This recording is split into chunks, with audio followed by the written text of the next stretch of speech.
And it'll be Bill AB 502, relating to access to original impounded birth record.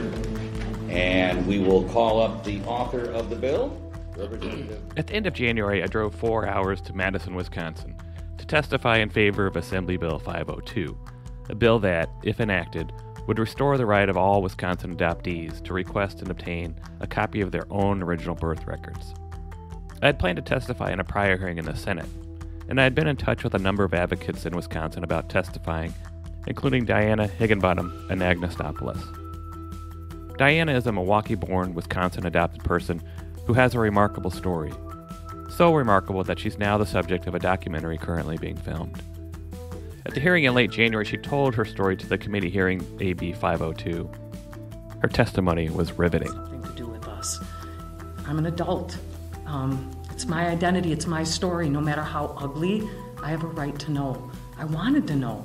And even though 50% of it is ugly, and the 50% of it is so beautiful that it makes up for it, it's still my story. And now I can just live happily ever after with some sanity and without the omelette going on and why me and guilt and shame.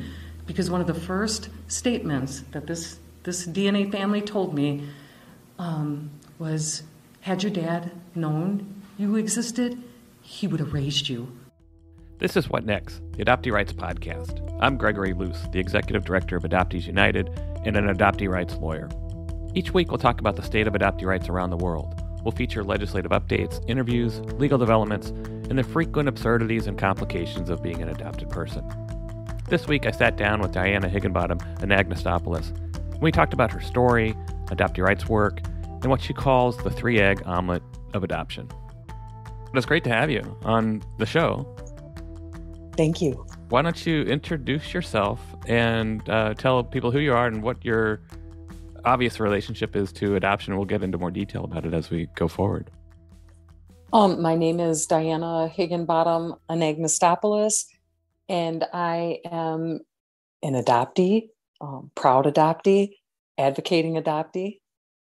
Right, and I know you from your efforts in Wisconsin, and I've seen your name before, and I've seen you testify before, and most recently was last week when we were both at the state capitol in Wisconsin, and we both testified. I believe I went before you. There's a person in between us, and then you, I think, closed out the session, essentially. Yeah. I did, yes. But how many times has that been for you to testify? I think before the committees, it has been about, I think maybe 6, it could be 5. But then I was fortunate enough to be able to speak in front of the adoption task force too, which I can add then a couple, to my resume. Right. So I remember that was a task force of a couple of years ago, I think, that Representative Dietrich was heading up, and she was part of the committee hearing this past week. And they were basically, to me, they were looking at everything except for this issue. Right? That's right. More advocating for the foster parents or people wanting to adopt, making the process to terminate parental rights a lot quicker and more streamlined. But it had nothing to do with adoptees. In fact, on that task force, through all the sessions throughout the state, as they would travel to different counties, not one adoptee was invited to speak. And in fact, the only time that I would be able to speak is if they were allowing public comments, and only a small fraction of those hearings were allowing those public comments. Right. And I remember trying to follow those sessions that they would have across the state. And when they came closer to Minneapolis, I was unable to attend. And I think I got a notice at the last minute and really couldn't go. But I would have done what I think you tried to do, is inform the legislators that, hey, we're out here too. And it's like, we're no children anymore. We're adults, and here I am.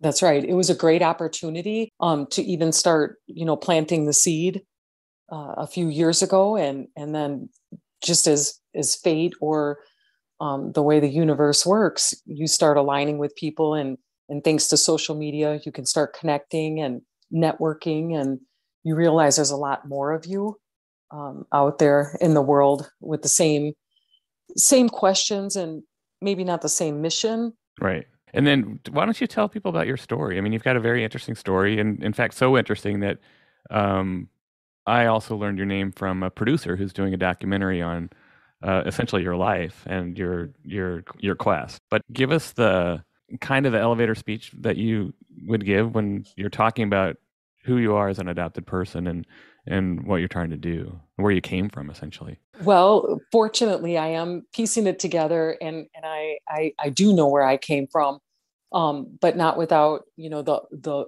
constant upward battle. 48 years searching for my adopted family, based on the strict Wisconsin laws that I had to abide by, and you're at their mercy of trying to get information, your information, my own personal information, that they just wouldn't give me. And they will give, tidbits with non-identifying information is what they call it. And that's exactly what it does, is it doesn't identify whether it was the birth mother's, school or her family, anything she was involved with.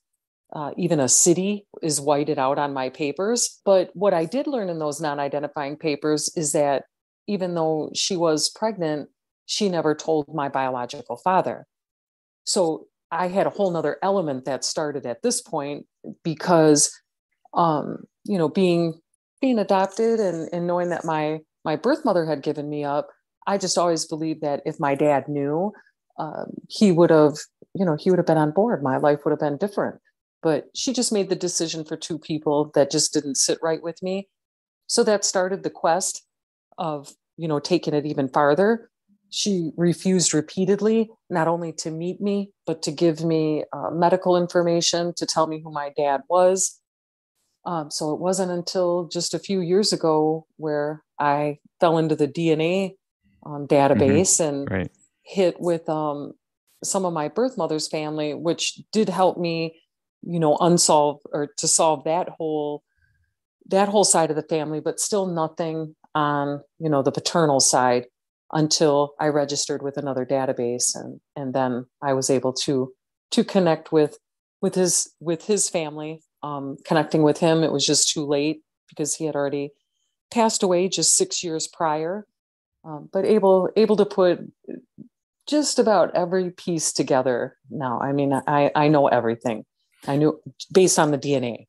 Right, and it sounds like it's a familiar story that we all sort of go through, where we can't apply and just receive our original birth certificate. So we use whatever tools are out there, and those tools years ago used to be literally an envelope full of cash that you provided to a searcher who would then somehow have access to various state or federal databases and come back within a short period of time with a name and a location. But obviously we have DNA now. And you mentioned that you were able, through DNA on your birth mother's side, identify relatives. Did that essentially spread this secrecy further throughout the family, I assume, when you're contacting them? Correct, because my birth mother never even told her parents. I was kept a secret. So her and I were the only ones that knew I existed. And so that is correct. But because of the groups that we can be involved in and the people that we, kind of use as our multitude of counselors through this journey, you are taught some etiquette, and you learn the right and wrong things to do, because no matter how badly you want to meet your family, you have to take into consideration that you're going to change your life. I mean, right. You just have to kind of put yourself in their position. If somebody came to you, how would you respond? It's life changing, so to be empathetic and sympathetic of how you approach with your knowledge. Right. And it's interesting. And I see this all the time. And we saw it at this last hearing, this idea that we're going to pop up at the door of our biological relatives with the huge bouquet of balloons and say, "Surprise, I'm your son." Mm-hmm. And few and far between. I think I've seen that happen a few times, but it's certainly nothing. I mean, I cringe just thinking about doing that within my own search, and how, I mean, that whole secondary rejection issue. And you must have had it as well with if your birth mother didn't want to have anything to do with you. That's correct. And you think you're prepared for that, even after the numerous times that she's rejected me. It has just the same impact. I just respond differently to it.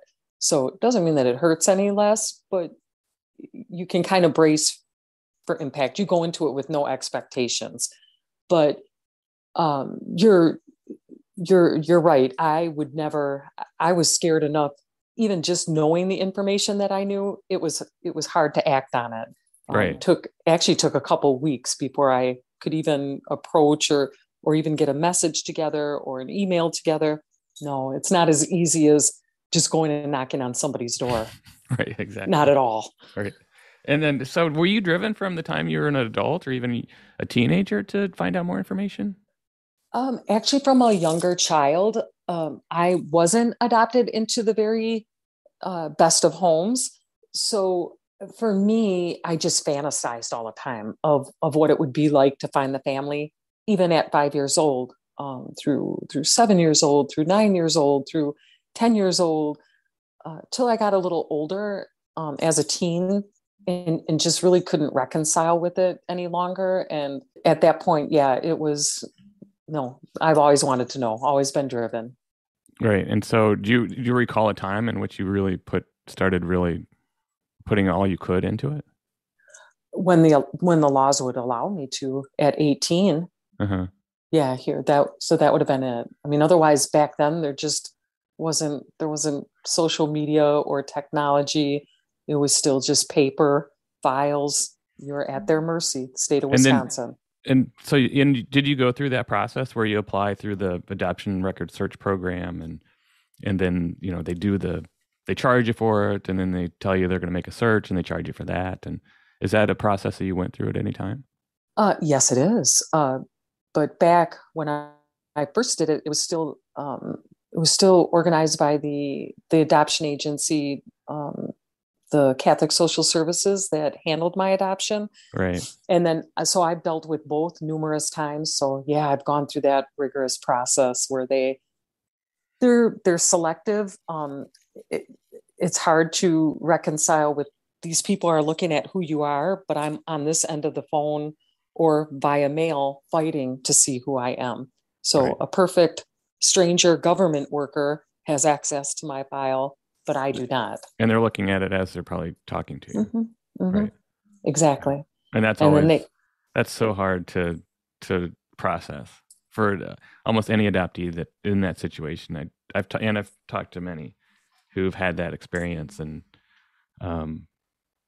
that information is just available right there in front of this state worker or agency worker, and you can't do anything about it. Nope. The powerlessness is just intense. Well, and even still, I only know because of DNA. It wasn't because the state helped me or even funded the DNA test. They have no part in that, but yet they had all the power all these years, and it was probably one of the hardest things to even wrap your head around. Like if they would just tell me something, a name, but it's why we still advocate. Because technically I still can't have the file. Right. If I was to call you know all the information that would appear on your original birth record, and you still can't get it. No. Yeah. And always once I know they've changed some laws going forward, nothing going backwards, but going forward. And one of them was that if one of us passed away, the file would be open. Right. Then I could go ahead and get access to my file if she passed away, or she could have it open if I had passed away. But because my father was never adjudicated, even though she names him in those papers, the non-identifying papers are in the file, they still wouldn't tell me who he was because he was never proven, adjudicated.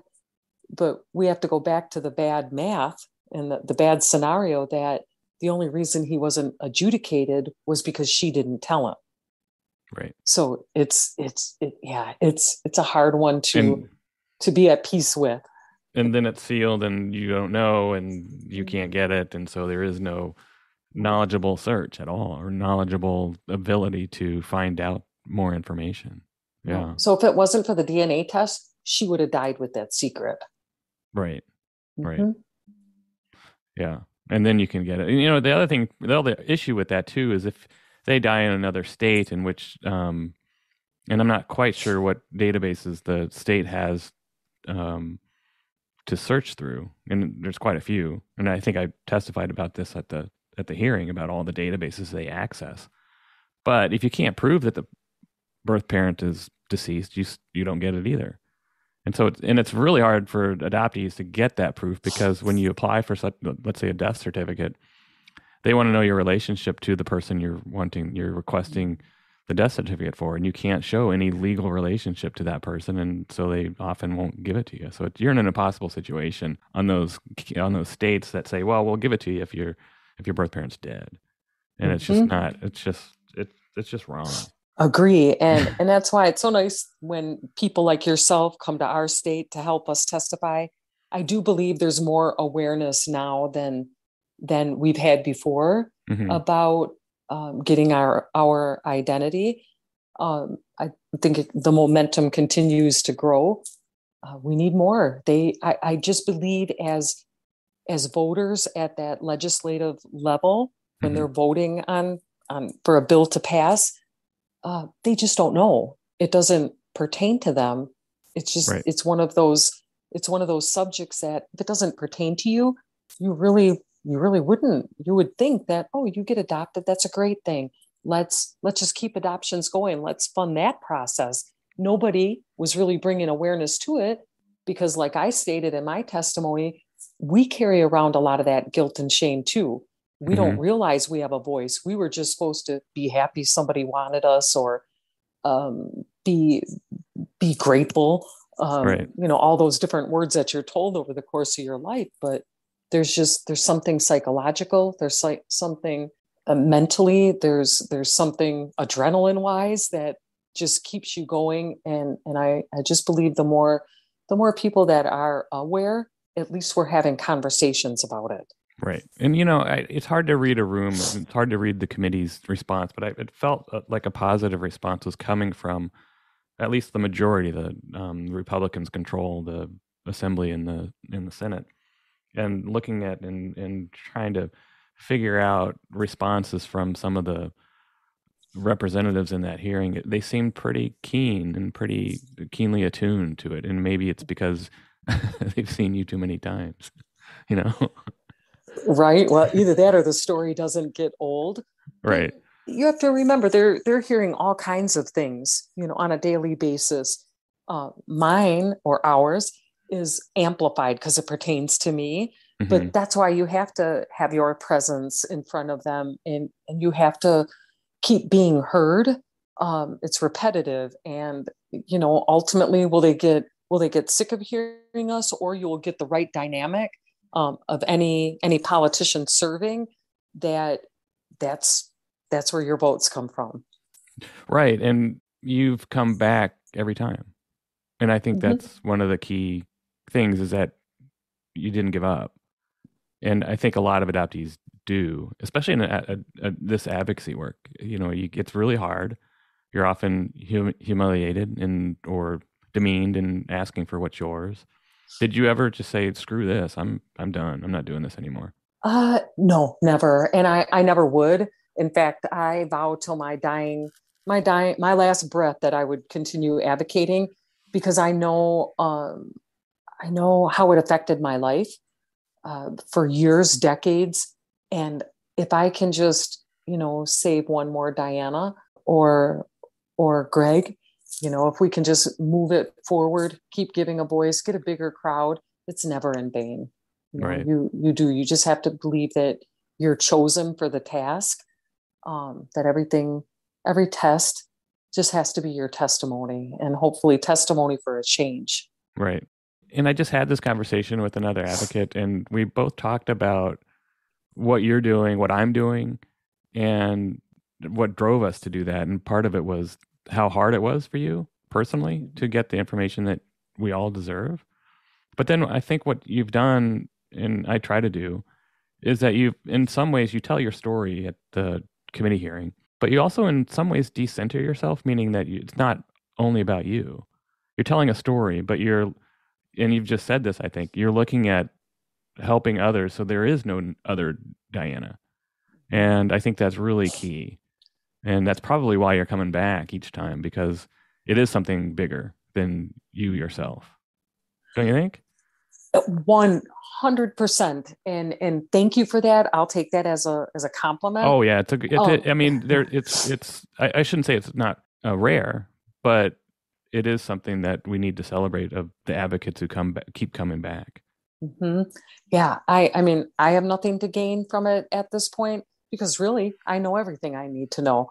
I could do the proverbial wash my hands of it and walk away, but I meet adoptees every day, whether social media or in my life, that they don't have the voice that I have or yourself would have. They still carry so much guilt and shame, and they have so many questions. And to some degree, I don't even know how they would accept the information if they did have it. Right. So they're kind of like in this raw stage that they never were given a platform, or they have a different makeup as me, to where their personality just didn't, allow for that. So, right. I do believe as human beings, no matter what we're advocating for, if we have a voice, it is our duty to be a voice for the voiceless. Right. And what's interesting, I'm not asking for names or anything like this, but one of the things that we talked about in the last week was some other advocates would say, "Hey, Diana, you need to tone it down. You're too passionate," or I forget the words that you use, and they discouraged you from participating even or testifying. Mm-hmm. And I'm wondering how you reacted to that and what you thought about, within our own advocacy work, you're being told not to do something when we're fighting a larger battle and saying you can't do this to us.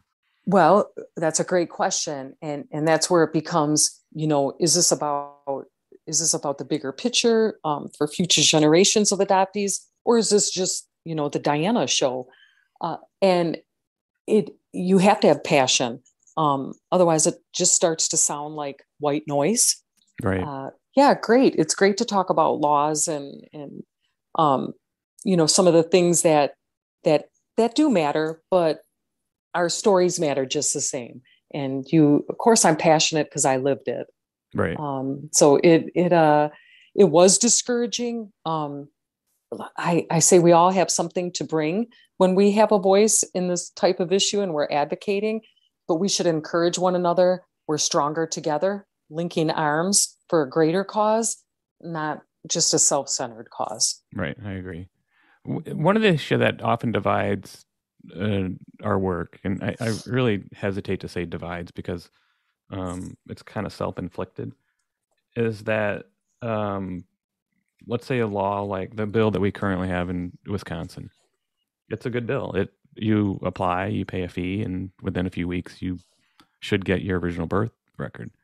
Mm-hmm. But one of the concerns and one of the things I personally do not compromise on are discriminatory restrictions that are then put on that. So for instance, it takes the birth parent's permission to get that birth record, or the birth parent can redact information on it, or it only applies to certain adoptees, let's say born after 1982 and no one prior to that, or it's prior to 82 but nobody after that. So I'm wondering how you react when you hear about some of these restrictions in other states, and what you would do, let's say, if this bill was amended to include some of these provisions. My opinion, and I would stand on kind of a all or nothing, to where I think we're beyond negotiating. I do not believe that this should even be happening to begin with, that I should have to ask for my identity, much less have to bargain for it. And if we have to ask for permission, that's really what we already have right now. So right. What are we advocating for? Just fancier words? Or, you're closing the window and maybe it's not affecting, everybody. Now it's only affecting some. Well, it shouldn't affect anybody. Right. We shouldn't leave anybody behind. Right. I agree. I think that's sometimes hard for other advocates to understand, because in some ways they may have been doing it for a long time, and they finally just say, well, screw it. We'll just take what we can. But what I also tell people is that when you do that, it weakens our ability to make a difference, not only in the state that it's affected by, but also in other states that then look at what, let's say it happens in Wisconsin. They say, well, look at what happened in Wisconsin. That's just good enough for us here over in Minnesota. Because actually Minnesota and Wisconsin have very similar process. In fact, I think Wisconsin, because theirs came into effect in 82, was modeled after the current one in Minnesota. Minnesota's a little bit more restrictive, though. Wow. Yeah. It's hard to believe you could be more restrictive.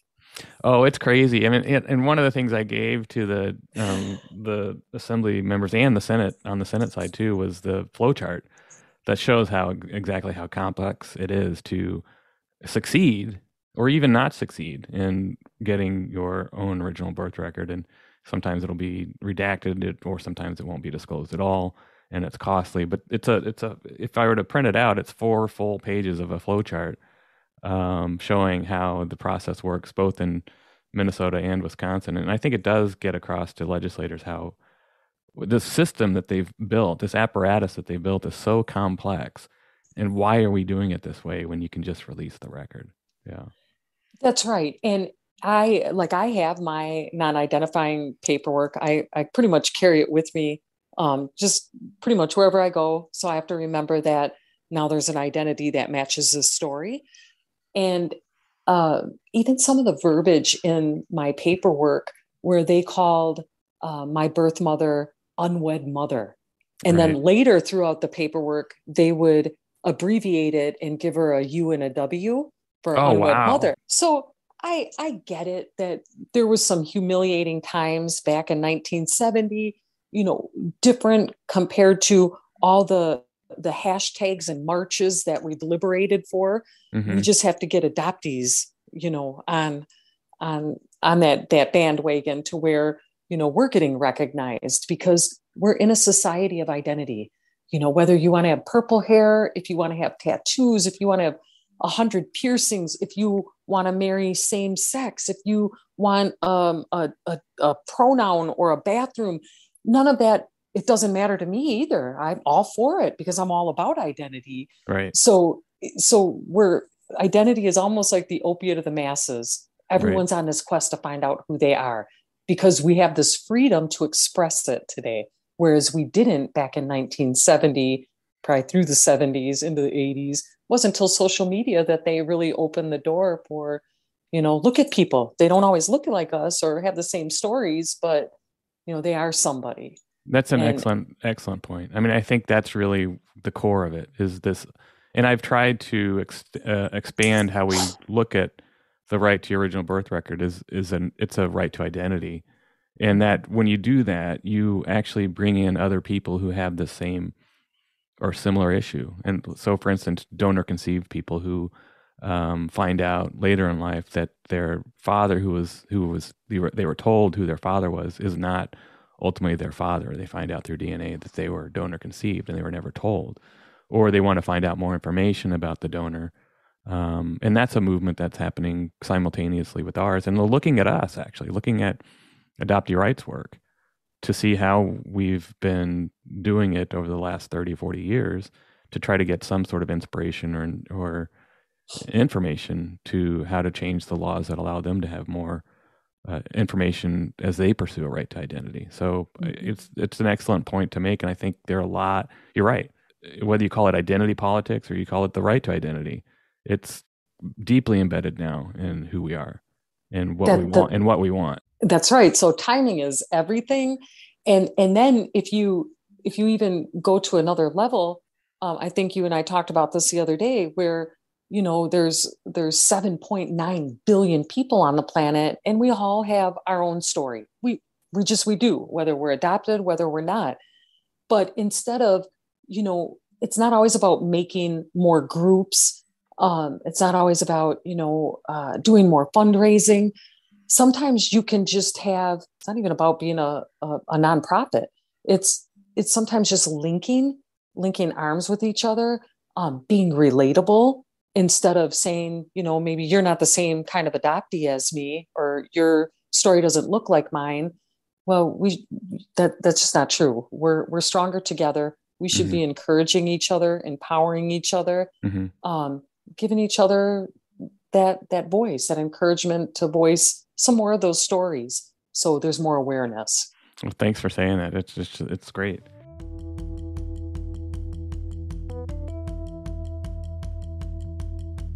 I think I first learned your name from Emma, who is making a documentary about probably your life, I assume, but also more focused on the experience of all these identity issues that you've had as you've pursued your records or your information about who you are. Could you talk a little bit about how you met Emma and also what the documentary is roughly about? Sure. Actually, exactly 2 years ago, almost to the date, I was testifying in Madison. It was right before COVID.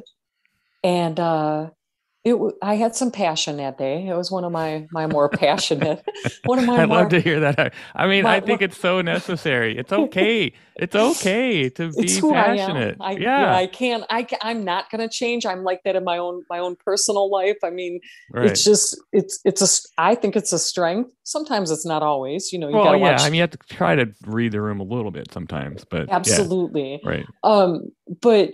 So like I say, it was one of my more passionate testimonies. And I actually had one of my sibling with me, and he went on to testify as well.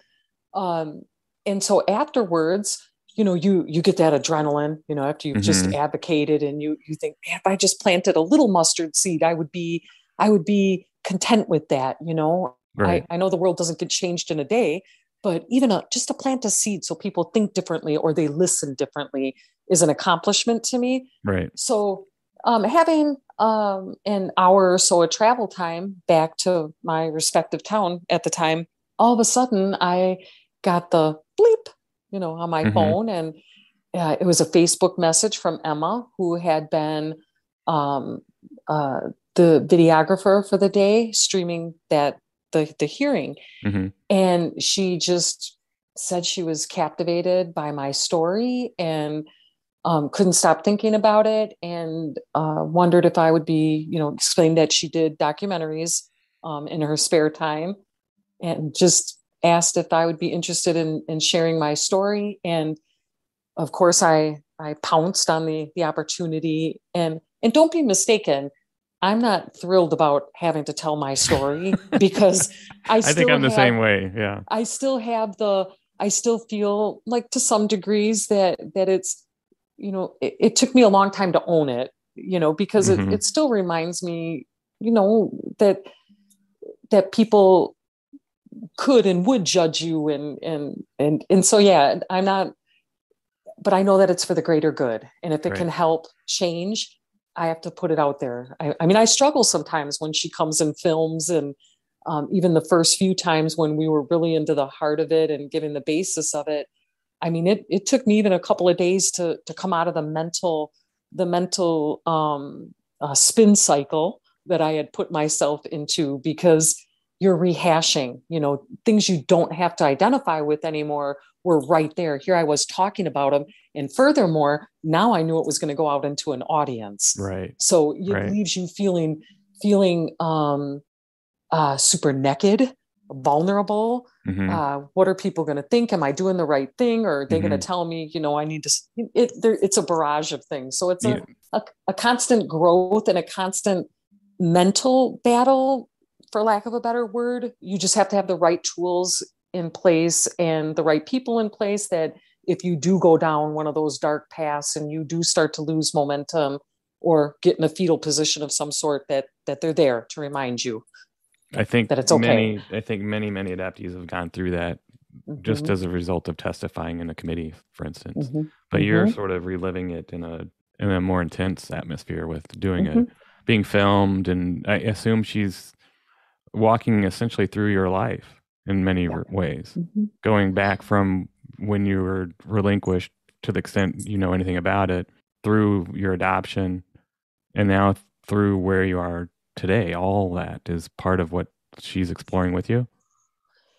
That's right. And to the part, a lot of the journey, growing, as I even had to learn how to accept my new family. So she has been there through a lot of that, because I didn't understand it was going to be a process. I mean, you just don't find out everything and live happily ever after. You do to some degree, but you have to shed some of that adoptee chrysalis that you have to rid of what you thought was normal is no longer normal. And even though it might have been abnormal, it was your normal. Exactly. And so to now reprogram yourself at the age of 48, which is not that easy, no matter what I'm trying to set out to do, but much less the way that I loved people, the way that I received love, the way it was who I always was. Right. It just took finding out who I was to be who I am. Right. And then, so you're very proud of your Greek heritage. Is that from your mother or from your birth father? That is from my father, learning that he was a Greek immigrant and he was a proud Greek and a family man. And that was because even finding out my information and finding out that he had passed away, but yet finding out that he had a family, you have to imagine in that moment that you want to rejoice that you found something out. I had to grieve a father, not only that I never got to meet, but that he passed away too. I mean, so it was just this journey, but yes, strong Greek heritage. I could tell he was a good man because he had raised good men, good young men, and a daughter, and his wife, a wonderful lady, his widow, his till death do him part. I mean, so they are telling the story by the way that they've lived their life, the way they live their life, the way they receive me. They tell me the story of who he was. So it's been a healing, for me, but yeah, I'm loving the big Greek family. It all makes sense. That's what the pull was, the force of nature, the drive. I didn't know it, but I knew there was something. Do you recall the time when you found out his name? Oh yeah. I was working with a search angel, from Oregon. And I actually was feeling very defeated because I had done the ancestry test. I knew I was Greek, but I didn't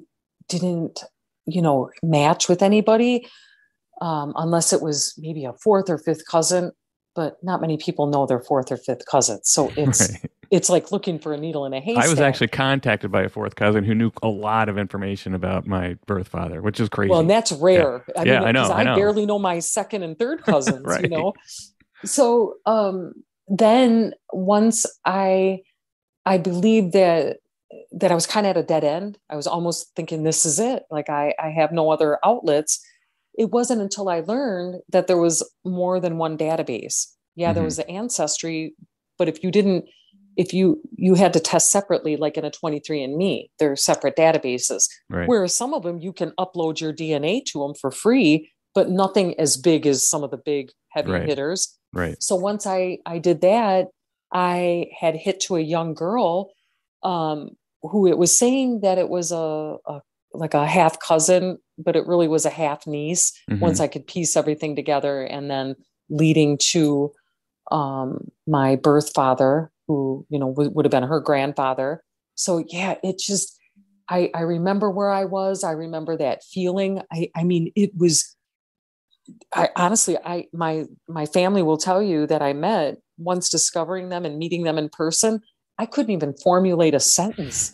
It leaves you speechless. It leaves you in awe. It's really hard to wrap your head around everything you just find out. There's a process period. Right. Really. And, in telling your story to the committee this last week, we're trying to read the room. they were very, very touched by your story. You could tell right away. And, I told my wife about your story today as well. I mean, what I know of it. And she kind of teared up as well. And so Aww. these stories, and they are our stories, they really do influence how we think about these relationships and what these relationships mean and how we should be given the autonomy to define them. That's right. But on the flip side of it, and this is where the Emma story comes in, and one of my fights with wasn't really a fight, but I believe one of my discussions with the committee back when she first discovered me 2 years ago was I wanted to let them know that we are people. We do exist here. There's not just one of us, and then the rest are all maybe, adoptees of rape victims or there's a lot of us. We're Right. just quiet. We've been silenced for a very long time. We don't even know that we can talk. But when I do believe that because we were adopted, we have an advantage. I do believe that we do love people differently because we are adopted. Mm-hmm. I think we have a different outlook. I Mm-hmm. think the way we accept people are different. I think that gives us the advantage. So there is that blessing that came out of it. And I think that's the working title of the documentary, isn't it? That's correct. What is it? Love Differently. Right. Yeah. Yeah. And so where is that in production as far as you know? And the other thing I'll start talking about, and I know there's some spoilers in here, and so I'll try to avoid those. I know I'm careful too, because I don't want to have my phone ringing over because here. This is obviously, it's a documentary, it's a narrative, and you have to have a narrative structure, and there's some real spoilers that are in your life. And I won't say good or bad because that's part of the attention in the narrative structure. But where are you all in the production of this? And I know that part of it is raising money to put it together as a producer. But I'd be curious to know when we might be able to see this. Emma might be a better person to ask for that, or Mm-hmm. to ask that kind of date, what her projected date is. Mm-hmm. However, in her defense, as fate would have it, and how once you're chosen, it's like things just keep happening to where you have to keep sharing them. She says if I would quit having stories happen to me, she could shorten this up. Right.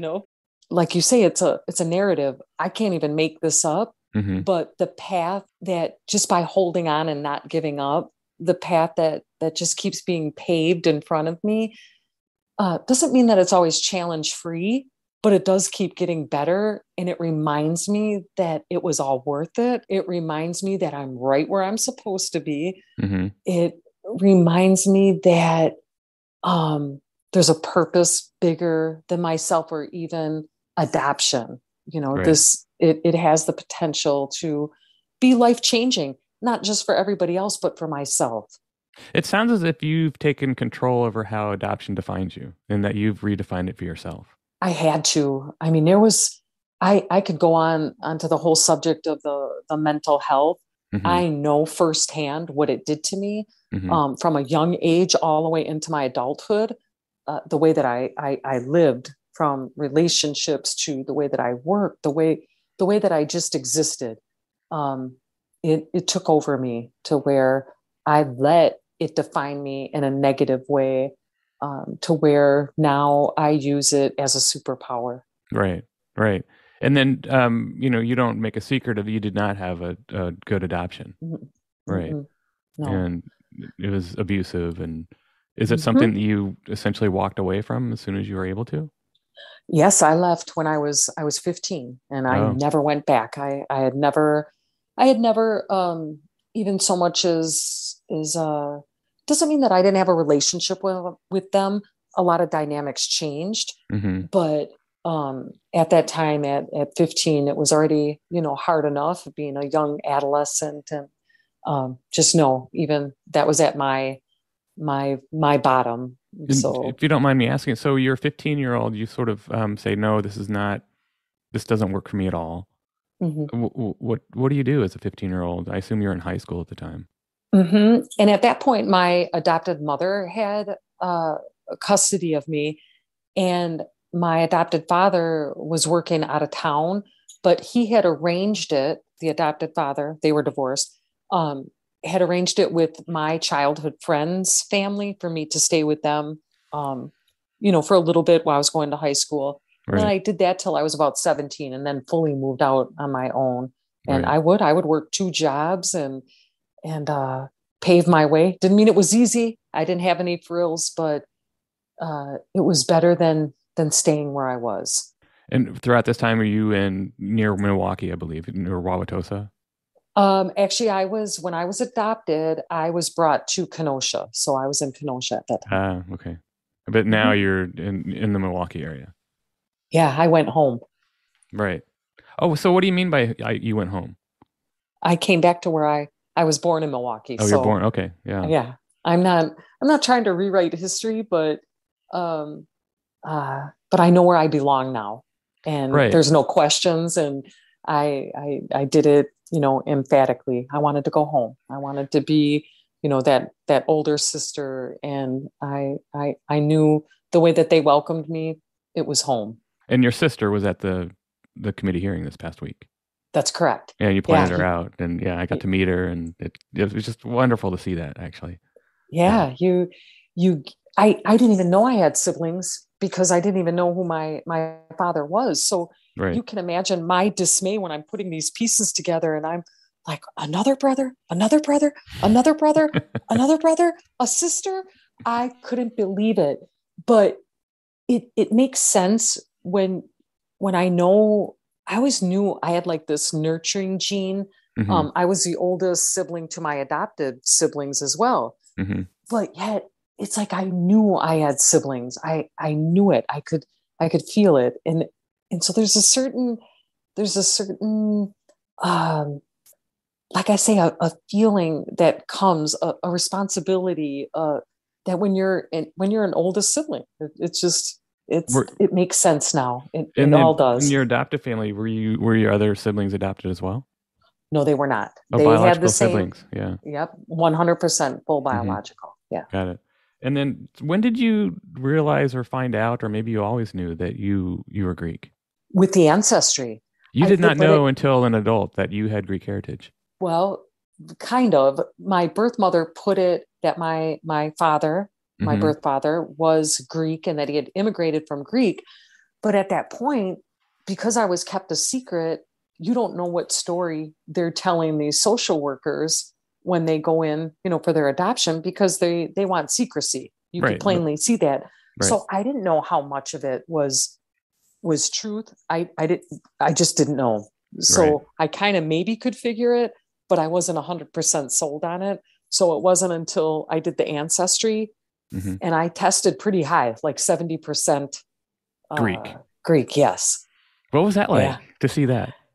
I was proud. I was so proud. I mean, really, the validation for all the years of, liking gyros and feta cheese and, all olives. Right. I mean, it all makes sense. But it also, to me, I assume that you got the sense of belonging as well. Mm-hmm. Mm-hmm. And like I say, it was a proud thing. I never knew before, but at least I was getting another piece to my puzzle, even if it was just a little sliver of, of where I came from and mm-hmm. my descendants came from, ascendants. It was very liberating, right. Even if I didn't know how to attach it, it was like, at least I knew something about myself, right. Something that was valid. I have a similar experience. I mean, when I did, and I had some inkling of this, just having been reunited with my birth mother. But when I did the ancestry, I came back as about 40, what they said was 40% Jewish. Okay. And I'm very proud of that as well.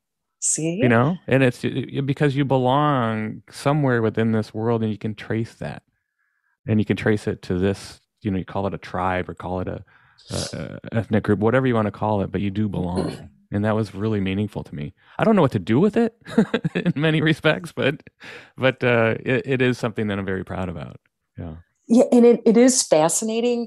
And the blessing is because my father was the immigrant, and you can still see to this day, the family still celebrates and practices a lot of the cultural, the Greek culture.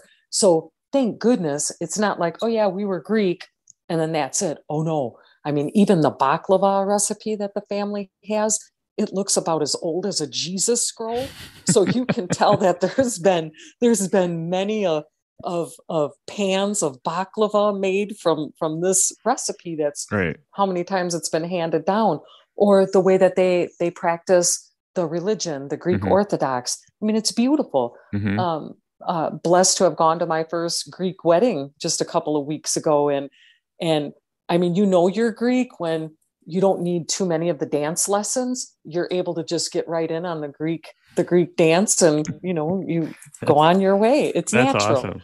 That's really awesome. So we're having a program in about a month on religion and adoption, and be interesting to hear from the panelists there about how they've incorporated it, especially if they've discovered that they were raised in one religion and their heritage is deeply embedded in another.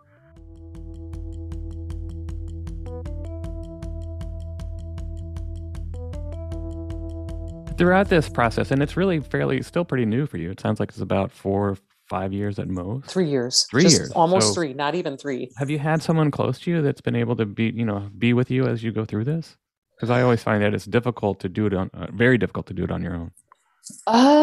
I did, before I found them out, and who would try to help me with information is every girl has I don't like to call any of my friends the best, because I think they're all the best in some way. But my closest confidant, she kind of, we're good friends because she has like the same level of tenacity that I do. And she really could help and be strong and know what to look for. And it was her. And then, to be honest, once I found my family and still had some problems understanding what was going on, again, trying to decipher the normal from what's normal now. It may seem cut and dry, but it's not. And I'm one of the sanest people I know. And it was hard for me. That's where I talked about the omelet. I was going to ask you about the omelet, because I that was in your testimony, and I said I got to follow up with, what do you mean by the omelet? Well, when everything's just scrambled, you just take everything and it's all right there, and it's scrambled. We can't sort it. It's hard to sort out. It's hard to separate. So I always refer to it as the omelet. So I had, even though we think everything should be normal and I should be living happily ever after, I couldn't live happily ever after till I could get some of this stuff sorted out. And by seeking out counseling, therapy, which I got ordained, I found like the best therapist for me. And what they do, she specializes in adoption, and what they do is she dehypnotizes me from the way that I've always thought. Interesting. And it makes sense, because I had this really weird, not because I wanted it, but an off sense of perception, an off sense of normalcy. Just everything was off, because I thought that was my normal. So now to get into this new normal, to even sometimes grieve some parts of me that I had to let go of, or not blame some parts of me. It's interesting, because the podcast that's coming out, or by the time this one airs, it'll already be out. I talked to Shalise Giesecke, who works for Adoption Mosaic. It's a great organization, and we talked about, our issue was, if this movement, adoptee rights movement or adoptee advocacy movement, had all the money in the world, infinite money is what we called it, what would we do? And we sort of came up with 4 broad, maybe 5 broad categories, one of which was very focused and available mental health services. But sounds like you had what's called the adoption competent therapist or adoption competent counselor. And it sounds like that made all the difference. It did, because make no mistake about it. And I hope, even if there's one adoptee that listens to this podcast and can put it together. There's your dog. Right. And can put it together that it's okay to not be it's okay to not be okay, and Right. what you're feeling is valid. Some of my darkest days came as a result of being adopted, not obviously at 5 weeks old, Mm-hmm. but the repercussions came throughout my life. And I talk not too candidly, but I'll touch on it, that it led me into addiction, and Mm-hmm. I don't know how I made it out alive. I honestly don't. Wow. So Yeah. I'm glad you did. me Yeah. too. Yeah. Does it ever concern you when we talk about mental health issues? And this is something I worry about a little bit as an advocate or an activist, really, is that they're going to perceive us as damaged. That the legislators or others who don't really understand the bigger picture of adoption, and that it's complicated, is that that they're not going to see us as whole, and maybe they already don't actually. I do believe that they already deem us as broken. Mm-hmm. You'll hear me say this too when I testify, is that we're no longer the shiny new baby. Right. Right. They forget we were once a commodity. Right. So Exactly. now they just see us as a nuisance. We have Mm-hmm. no value. Right. We're a threat. We're uncomfortable because you might have to think out of the box and vote a little differently, or we personalize it, we humanize it, we Right. humanize adoption. Right. That's a perfect Mm-hmm. way to describe what we try to do, and Mm-hmm. what we're up against as well. Because That's right. we have to, I mean, that's part of the omelet. You kind of have to re-scramble the omelet of adoption, and you come out Right. with a more realistic picture of what it really is. That's In fact, right. maybe this episode will be called Dealing with the Omelet. Yeah, a 3-egg omelet Yeah, or instead of whatever. a triad, or whatever they call Right, that. 3-egg omelet. Yeah, I like that. You can use it anytime. Yeah, But I think that's where, like, some of the passion gets misunderstood, is that I never want my testimony, I don't want my story to become white noise. I mean, it's a real story. It has some ugly components to it, has some beautiful components to it. But if we can try to not always law association with it, yes, mm-hmm. that's important. But if you Right. can word association some of the stuff, some of the verbiage, it kind of snaps them out of their reality, or just what this written law is. And it shows that just because we're not shiny human new little babies, we're grown up. We're Right. just the grown up version of what you were advocating for, these little adoptees. Good point. Yeah. Mm-hmm. Yeah. I know.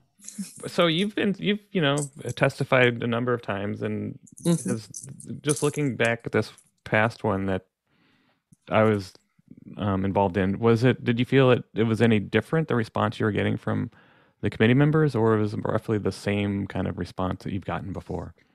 Nope. In all honesty, that was the best one I was ever at. I mean, I felt like everybody from Norma Ray to Gloria Steinem walking out of that committee room. I mean, I love it that. was because, again, you're not going to change something in 4 hearings. You're just not. No. In fact, the average bill can take 6 years. Right. It took 40 in New York. That's right. Yeah. And so you can't go in there with expectations like this is going to change after I'm done today. That's the reality, is it's not. So you have a pretty realistic expectation of where we're headed with this bill. Oh yeah. We're gonna, and I think, I just hope in my lifetime I can see some yeses. I think those are victories, but that's where you need to not necessarily recruit, but empower our brothers and sisters that are adoptees, mm-hmm. and get them to speak and tell their stories, or carry on the torch when you and I no longer can. I mean, we can still sit and watch on the sidelines, and I'm never going to tire of telling my story or give up. I'm going to go for as long as I can. But I do believe that the other day's session was by far the best. And I would give credit to you. It was a perfect alignment, the perfect dynamics, that it was effective.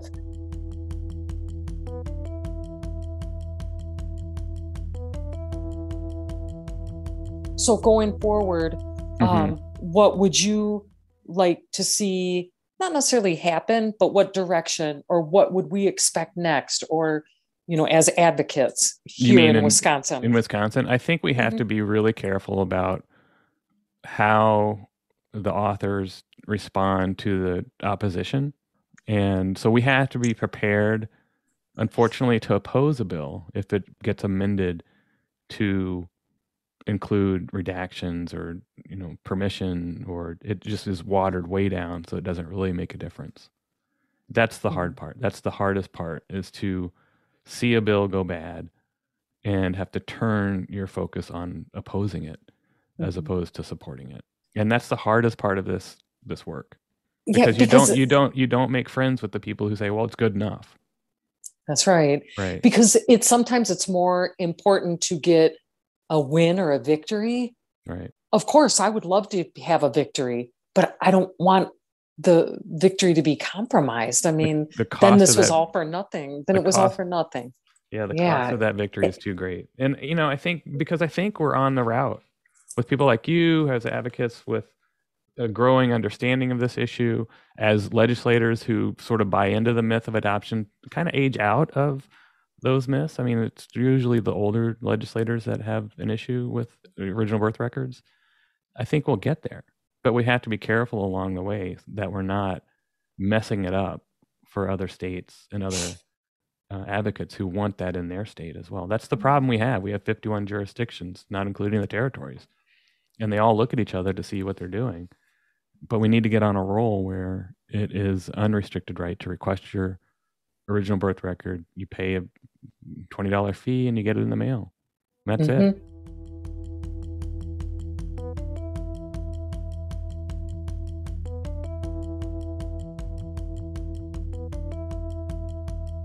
As a good way to sort of close this is that our movement is actually gaining a lot of strength. And so it's not the time to backtrack and go back to where it may have been 40 years ago or 30 years ago, with all sorts of different restrictions.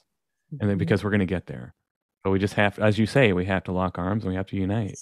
That's right. And we have to unite around equality.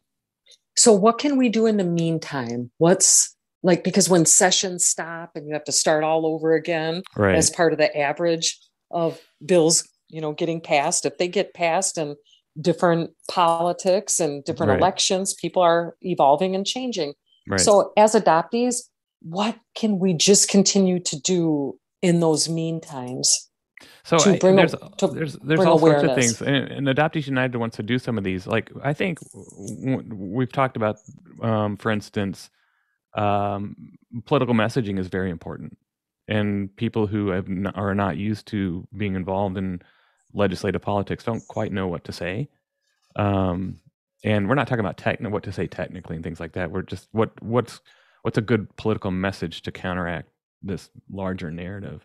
And so we're going to put together packages so that people can take them to their states and understand what the best messaging is. Another potential is when we know that a bill may start to be active in a state, we can have sample editorial opinions that we can give to adoptees to then edit so it fits their circumstances, but then submit them to the local paper to get, or the local online platform, so that those issues are then spread out further and are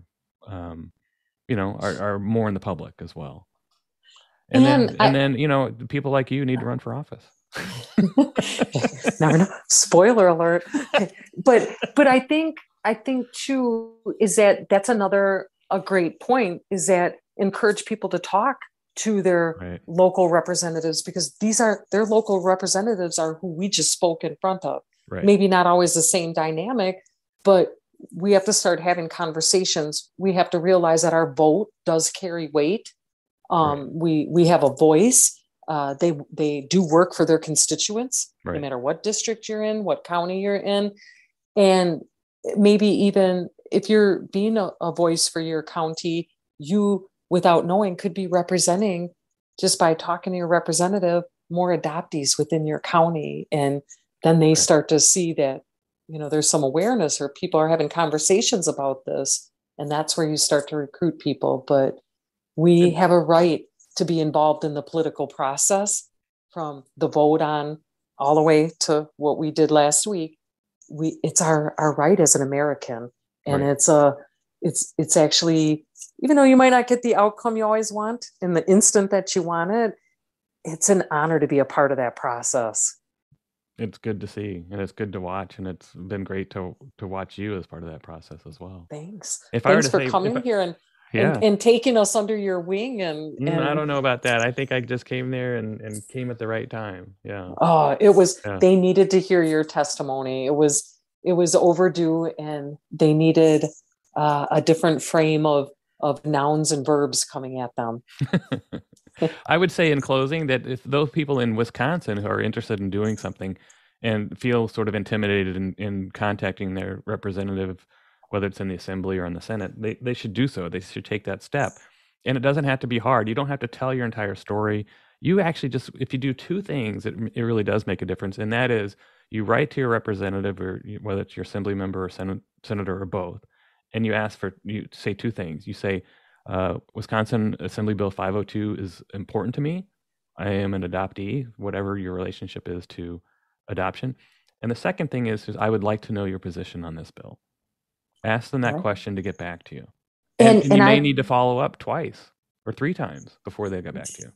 But in defense of that, of all the times that I've emailed, called, written, I've never once not had somebody acknowledge my email. Right. So they do. I mean, again, you're not always going to get the answer. They might point you into a few other directions, or it just doesn't pertain to them. But for the most part, somebody does answer you back, and it kind of becomes some fuel to, wow, I just got acknowledged. And now how you just have to take those baby steps through the process, because that's exactly how fast the process works anyway. It's just baby steps and slow. So it's a fascinating, it's fascinating to observe, even more fascinating to be a part of, and to know that we just have that right. We don't have to be silenced anymore as adoptees. And we're not going to be. Yeah. No, right. No. So it's just about taking what happened to us and turning it around for the good of our fellow adoptees. And even that's a form of linking arms. Right. I agree. Well, thanks so much. I hope our paths cross again. They will. Definitely sure they will. Somebody that I would want in my corner. I can't speak on behalf of all adoptees, but I would think so. I mean, you're good to have in the arsenal of even for information or facts, or the gentle demeanor to where selflessly you came all the way here on behalf of people you didn't even know, in a room of people you didn't even know. So but they're good people. Yeah. Yeah. Be blessed. Yeah. Thank you. Stay up to speed on what's happening in Wisconsin and other states at adopteesunited.org/legislation. And sign up for the What Next newsletter. Every Tuesday, we send out the show notes as well as any updates and legislative developments around adoptee rights. You can sign up for the newsletter at adopteesunited.org/whatnext. What Next is a production of Adoptees United, Inc., a national nonprofit organization with an unwavering commitment to equality for all adopted people. It is written and produced by me, Gregory Luce, with the financial support of the many people who contribute to Adoptees United. We are a 501c3 charitable organization, and all donations are tax deductible. We'd love for you to follow, subscribe, and listen to us each week wherever you get your podcasts.